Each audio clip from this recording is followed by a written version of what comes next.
반갑습니다. 국어바보 김선생입니다. 지난 시간 강의 영상을 모니터 했어요. 모니터 해보니 제가 너무 초삭된다는 느낌을 받았습니다. 창피했습니다.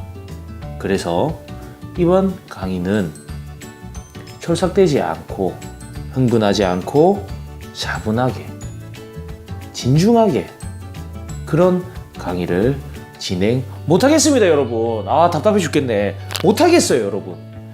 촐싹대기 싫었는데 촐싹대면서 해야 혼자서 찍고 있는 이 시간이 좀 덜 민망해요, 여러분. 안 심심해. 그냥 계속 촐싹대 겁니다, 여러분. 수업하다 보면 강의 찍다 보면 헛소리도 할 거예요. 이해해 주세요, 여러분. 이거라도 해야 되겠어요. 자, 어쨌든 시작하겠습니다, 여러분. 이번 강의는 지난 시간에 얘기한 대로 리을과 관련된 음변덕을 마무리하는 강의입니다. 자, 그러면 들어가 보시죠. 리을. 일단 리을로 인한 음변동을 정리하려면 비음화에 대해서 좀 알아야 됩니다. 여러분, 비음화가 뭐라고 했습니까? 그렇지, 비음이 아닌 것이 비음이 되는 게 비음화예요. 근데 상식적으로 비음이 아닌 것이 왜 비음이 되겠어? 그렇지, 비음을 만났으니까 비음이 되겠지. 아무 문제가 없는 녀석이 바뀔 리가 없잖아요. 이건 인간관계도 마찬가지입니다. 모든 일에는 원인이 있습니다. 물론 그것으로 설명할 수 없는 일이 세상에는 굉장히 많죠. 어쨌든 요 의문의 변동에 관해서는 굉장히 솔직하고 정직하고 뒤가 숨기는 게 없기 때문에 원인이 있어야 돼요. 원인이. 자, 그래서 그 일반적인 원인을 충실히 따르고 있는 요 브드그가 문을을 만나서 비읍은 미음, 디귿은 니은, 기역은 이음으로 바뀌는 요 비음화가 있어요. 자, 브드그는 앞말이 받침이지. 이 받침이 파열음이고 뒤음절의 첫 소리가 비음이에요. 자, 파열음이 비음을 만났어요. 성질이 다른 두 자음이 충돌하고 있지. 발음이 안 돼. 그래서 어떻게 됐냐? 이 뒤에 있는 비음이 앞에 있는 파열음에 영향을 끼쳐서 이 파열음이 비음으로 바뀐 거야. 좋은 방법이 같아진 거지. 그러니까 어떻게 발음할 수 있게 된 거지. 이게 일반적인 비음화예요. 알겠습니까? 비음화를 일으킨 원인이 분명하게 있습니다. 확인할 수 있어요. 그런데 요거를 보세요. 어제 얘기했던 리을이 니은으로 바뀌는 게 있어요. 자, 요 단어를 봅시다. 발음해 보세요. 협력이에요. 보니까 비읍도 미음으로 교체돼, 리을도 니은으로 교체돼, 미음과 니은은 비음이야. 비음으로 바뀌었으니 비음화. 그런데 살펴보니까 여기에 비음이 없어. 비음화를 일으키는 원인이 없어. 즉 왼쪽과는 다르지. 그걸 인지해야 됩니다, 여러분. 그걸 봐야 돼요. 그래서 이걸 설명할 겁니다. 물론 선생님 생각에 수능 국어에서는 여기에 나타난 의문 변동이 교체고 교체된 의문이 비음이다. 비음화로 볼 수 있다. 정도의 분석만 할 수 있어도 문제는 충분히 풀릴 거라 생각합니다. 하지만 우리는 공부하는 입장에서 그냥 단순히 받아들이는 것이 아니라 왜 그런 현상이 일어났을까? 원인을 추적하는 것이 어떤 학생의 자세가 아닌가라고 생각해서 요거에 대해서 아주 간략하게 일단 설명을 하도록 하겠습니다. 즉, 비음하긴 비음하나 왼쪽과 오른쪽은 비음화가 일어나게 된 원인이 다른 거야. 왼쪽은 비음이 있었기 때문에 일어난 거고, 그럼 오른쪽은 뭐냐? 바로 리을 때문에 일어난 거야. 이 리을 때문에 일어난 거예요. 지난 시간에 얘기했어요. 리을은 자음 중에서도 성질이 까다롭다. 모음적인 성격도 갖고 있다고 얘기했어. 그래서 복잡한 양상을 띈다고 했습니다. 그래서 내가 뭐라고 했어요? 그래, 리을을 제외한, 즉 자기 자신을 제외한 자음과 결합할 때 제약이 심해. 제약이. 그래서 어떻게 리을이 니은과 만나면 니은을 리을로 바뀌기도 하고 리을이 니은으로 바뀌기도 하고 혹은 탈락되기도 한다고 했죠. 알겠지? 그래서 이걸 어떻게 설명하냐면, 자, 여기 있어요. 그런데 비읍과 리을이 만났어. 자, 리을이 자기 자신, 리을을 제외한 자음과 결합되고 있는 거야. 제약이 심하겠지. 그래서 바뀌는 거예요. 뭘로? 리을이 니은으로. 리을이 왜 니은으로 바뀌냐? 지난 시간에 이미 얘기했습니다. 리을과 니은은 자음 체계표상에서도 서로 바로 뭐 확인할 수 있듯이 상당히 많은 음운의 자질을 공유하고 있어요. 좋은 방법만 다를 뿐입니다. 약간. 알겠어요? 그렇기 때문에 서로는 잘 바뀌는 관계인 거예요. 그래서 리을이 니은으로 바뀌어. 리을이 니은으로 바뀌고 보니까 지금 이 상황이 어떤 상황입니까? 그렇지. 왼쪽과 동일한 상황이지.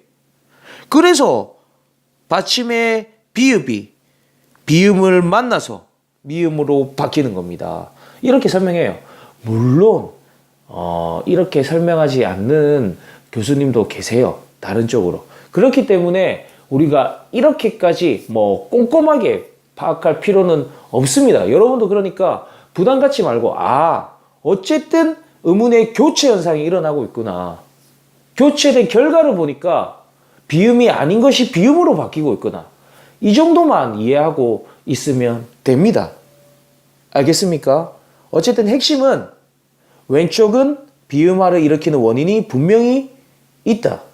그런데 오른쪽은 비음화를 일으키는 원인이 비음이 아니라 바로 리을이 다른 자음과 결합될 때 제약이 심하다는 그 제약으로 일어난 음운이다. 음운 변동이다. 알겠습니까? 자, 다음 화면으로 넘어가 보시죠. 자, 이번에는 리을 탈락입니다. 리을 탈락. 자, 지금 잘 보세요, 여러분. 리을은 첫째 이런 경우가 있어요. 자기 자신을 제외한 다른 자음, 특히 니은과 만났을 때 이 니은을 자기와 똑같은 리을로 바뀌는 유마가 일어나고, 둘째, 자신이 니은으로 바뀌기도 하며, 셋째, 짜익나미치가 탈락해요. 보세요. 지난 시간에 잠깐 언급했습니다. 살다의 는이 결합했어요. 이때 살은 뭐지? 그렇지. 리을을 끝소리로 가지고 있는 어간이라고 했습니다. 이때 어떻게 됩니까? 사느 됩니다. 또 이번에는 시옷으로 시작하는 어미와 만납니다. 살다의 시, 고 이렇게 결합했어요. 그랬더니 어떻게 되지? 사, 시, 고. 이번에도 역시 리을이 탈락됩니다. 그 다음에 조금 다른 양상이긴 하지만 살다의 관형사형음이 니은이 결합했어요. 이때 어떻게 되지? 산. 그 다음에 살다의 읍니다. 여기 결합했어요. 이거 어떻게 되지? 삽니다. 요렇게 돼요. 즉 이때에도 리을이 탈락되는 것을 확인할 수 있어요. 그리고 표기에도 그 리을 탈락된 형태가 나타납니다. 즉 표기에도 반영된다는 것이지. 이렇게 리을을 끝소리로 가지고 있는 어간은 특정한 어미들과 만날 때 탈락이 일어난다. 자, 그런데 어간에서만 탈락이 일어나는 게 아니에요. 요 단어를 보세요. 솔, 나무. 명사 만났지. 어떻게 돼? 소나무. 자, 그 다음에 바늘, 명사와 질, 접사가 만났어요. 이때도 탈락이 일어납니다. 여러분, 틀렸지. 바늘질이 아니라 바느질입니다.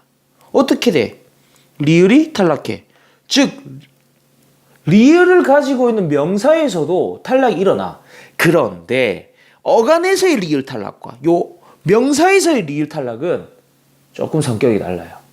어간에서의 리을 탈락은 지금도 계속해서 일어나고 있는 음운 변동이야. 즉 공시적, 좀 세련되게 공시적인 음운 변동이에요. 근데 요 명사에서의 리을 탈락은 공시적으로, 즉 현재의 관점으로서는 설명하기 어렵다. 뭐냐? 생산력을 이미 좀 유식한 말로 잃었다는 거예요. 쉽게 얘기하면 과거에 이미 리을 탈락이 된 소나무와 바느질이라는 형태가 지금까지 내려오고 있는 거예요. 알겠습니까? 그래서 실제로 지금은 리을을 가지고 있는 뭐 외래어나 혹은 새로운 말이 나타났어. 그래서 다른 말과 결합하게 되면서 제약이 생겼지. 이때 리을 탈락이 일어나기보다는 유마가 일어나거나 리을의 니은대기가 일어나는 거예요. 그래서 보세요. 과거에 조선시대 때 신라면 먹었겠네. 아이 신나. 이때 어떻게 돼? 리을이 니은대기로 바뀌는 거지. 알겠습니까? 자, 여기까지가 여러분 리을과 관련된 음운변동을 전체적으로 다 정리했습니다. 굉장히 깊이 있는 내용도 일부 건드렸고, 그리고 리을로 인한 음운변동이 그 양상이 복잡하기 때문에 이렇게 한번 정리를 해줘야만 여러분이 헷갈리지 않고 수능에서 보기나 자료가 나왔을 때 그 각각의 음운현상을 여러분이 스스로 분석해 낼 수 있는 겁니다. 알겠죠? 자, 그러면 또 다음 강의 영상에서 뵙도록 하겠습니다. 자, 모두 좋아요 버튼 눌러주세요. 안녕.